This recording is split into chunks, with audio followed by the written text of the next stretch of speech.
नमस्कार दोस्तों, आइए जानते हैं दिल्ली की 100% सही 25 बड़ी खबरों को फटाफट अंदाज में। लेकिन उससे पहले वीडियो को एक छोटा सा लाइक जरूर करें।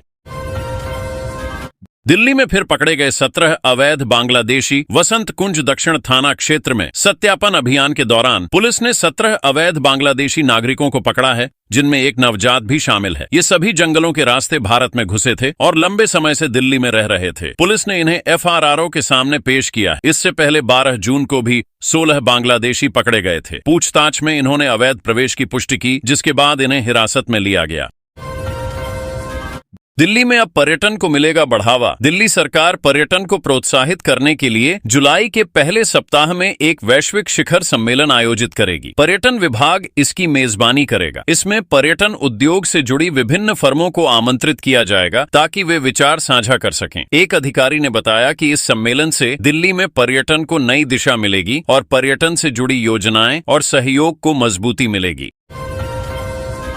दिल्ली में रफ्तार पकड़ेंगे कई सड़क प्रोजेक्ट। दिल्ली में फ्लाईओवर और अन्य सड़क परियोजनाओं के रास्ते में आ रहे पेड़ों को हटाने की अनुमति मिल गई है। नंदनगरी गगन सिनेमा फ्लाईओवर और रोड नंबर 56 के फ्लाईओवर पर पेड़ हटाने की मंजूरी के बाद अब बारापुल्ला फेज 3 परियोजना के लिए भी रास्ता साफ हो रहा है। सरकार तेजी से अनुमति प्रक्रिया पूरी कर रही है, जिससे सड़क परियोजनाएं अब तेजी से आगे बढ़ सकेंगी।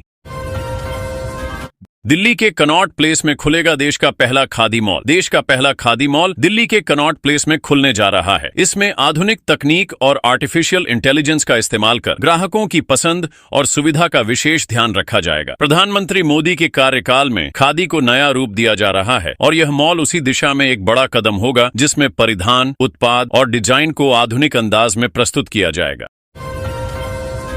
दिल्ली के इस इलाके में जमकर गरजा बुलडोजर। लोनी गोल चक्कर के पास PWD सड़क के फुटपाथ पर बनी करीब 50 झुग्गियों पर बुधवार को बुलडोजर चला दिया गया। यमुना विहार डिवीजन की स्पेशल टास्क फोर्स ने यह कार्रवाई की। मौके पर भारी पुलिस बल, PWD, BACS और अन्य विभागों के अधिकारी मौजूद रहे। ये झुग्गियां करीब 25 साल पुरानी थीं। कार्रवाई के बाद अब राहगीर फुटपाथ पर आसानी से चल सकेंगे। दिल्ली में इंडिगो फ्लाइट की हुई इमरजेंसी लैंडिंग। दिल्ली से लेह जा रही इंडिगो की फ्लाइट में तकनीकी गड़बड़ी के चलते आपातकालीन लैंडिंग करानी पड़ी। विमान में लगभग 180 यात्री सवार थे, जिन्हें सुरक्षित उतार लिया गया। उड़ान के कुछ देर बाद ही समस्या सामने आई, जिसके बाद फ्लाइट को तुरंत दिल्ली एयरपोर्ट पर वापस बुलाया गया। एयरलाइंस ने सभी यात्रियों की सुरक्षा की पुष्टि की है। दिल्ली तिहाड़ में बड़ा फेरबदल। बदले 9 जेलों के अधीक्षक। तिहाड़ जेल प्रशासन में बड़ा बदलाव करते हुए 16 जेलों में से 9 जेलों के अधीक्षकों का तबादला कर दिया गया है। कई अधिकारियों को मुख्यालय से अतिरिक्त जिम्मेदारियां दी गई हैं। यह फेरबदल कई वर्षों बाद इतने बड़े पैमाने पर हुआ है। अधिकारियों के अनुसार कुछ अधीक्षकों का कार्यकाल पूरा हो चुका था और कुछ को दक्षता के आधार पर संवेदनशील जेलों में भेजा गया है। ईरान से भारत लौटे 110 छात्र। अपनों को देख छलक पड़े आंसू। भारत सरकार द्वारा चलाए गए ऑपरेशन सिंधु के तहत ईरान से 110 भारतीय छात्र सुरक्षित दिल्ली लौट आए। संघर्षग्रस्त ईरान की स्थिति को छात्रों ने गंभीर बताया और भारत सरकार के तेज और प्रभावी प्रयासों की सराहना की। एयरपोर्ट पर अपनों को देखकर कई छात्र भावुक हो उठे। विदेश मंत्रालय ने पुष्टि की है कि भविष्य में भी ऐसे ऑपरेशन जारी रहेंगे। Special staff incharge Munish Kumar पर गिरी गाज। पूर्वी दिल्ली के शाहदरा जिले में special staff incharge Munish Kumar को निलंबित कर दिया गया है। उन पर फर्जी NCERT किताबों से जुड़े मामले में कार्रवाई न करने का आरोप है। अलीपुर के एक गोदाम से लाखों की नकली किताबें जब्त की गई थीं। शिकायतकर्ता ने जॉइंट CP से मामले की शिकायत की थी, जिसके बाद जांच एडिशनल DCP को सौंपी गई थी।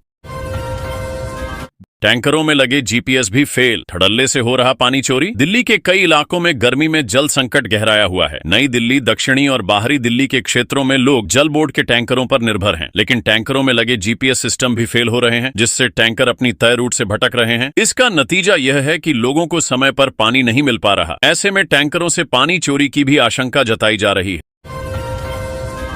दिल्ली मेट्रो की इस लाइन पर 45 मिनट तक मेट्रो सेवा रही बाधित। बृहस्पतिवार सुबह दिल्ली मेट्रो की मजेंटा लाइन पर 45 मिनट तक सेवा बाधित रही, जिससे यात्रियों को काफी दिक्कतें हुई। DMRC ने सुबह 7:30 बजे सोशल मीडिया पर जानकारी दी कि बोटेनिकल गार्डन से कालकाजी मंदिर तक मेट्रो नहीं चल रही। यात्रियों को वैकल्पिक मार्ग अपनाने की सलाह दी गई। बार बार हो रही तकनीकी खराबियों से रोजाना यात्रा करने वाले लोग परेशान हैं और सुधार की मांग कर रहे हैं। सोनिया गांधी को अस्पताल से मिली छुट्टी। कांग्रेस की पूर्व अध्यक्ष सोनिया गांधी को दिल्ली के सर गंगाराम अस्पताल से गुरुवार को छुट्टी दे दी गई। वे 15 जून को पेट में संक्रमण की शिकायत के बाद भर्ती हुई थीं। डॉक्टरों ने बताया कि संक्रमण का सफल इलाज किया गया है और उनकी हालत अब बेहतर है। आगे भी इलाज जारी रहेगा और स्वास्थ्य पर लगातार नजर रखी जाएगी। पार्टी समर्थकों ने उनके जल्द स्वस्थ होने की कामना की।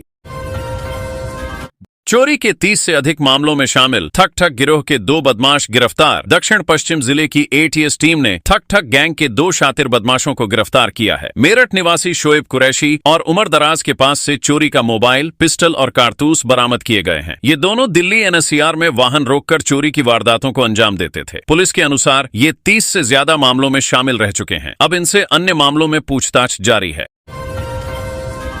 676 ग्राम चरस रखने के आरोपी को अदालत ने दी जमानत। 30 हजारी अदालत ने 676 ग्राम चरस रखने के आरोप में गिरफ्तार गोविंद को सशर्त जमानत दे दी है। जज वीरेंद्र सिंह ने सह आरोपी को पहले दी गई राहत के आधार पर यह निर्णय लिया। गोविंद को 25,000 के निजी मुचलके और एक जमानती पर छोड़ा गया है। कोर्ट ने साफ किया कि वह किसी गवाह या सबूत से छेड़छाड़ नहीं करेगा। अगर ऐसा हुआ तो जमानत रद्द हो सकती है। एमसीडी ने तत्काल हेल्थ ट्रेड लाइसेंस की प्रक्रिया में किया बदलाव। एमसीडी ने हेल्थ ट्रेड लाइसेंस की प्रक्रिया को सख्त करते हुए अब दस्तावेजों की ऑनलाइन स्वीकृति को अनिवार्य कर दिया है। आवेदक अगर गलत जानकारी देता है तो एमसीडी न सिर्फ उसका लाइसेंस रद्द करेगा बल्कि दुकान या प्रतिष्ठान को सील कर सकती है। साथ ही जुर्माना और कानूनी कार्रवाई भी की जाएगी। यह बदलाव लाइसेंस सुविधा के दुरुपयोग को रोकने के उद्देश्य से किया गया है।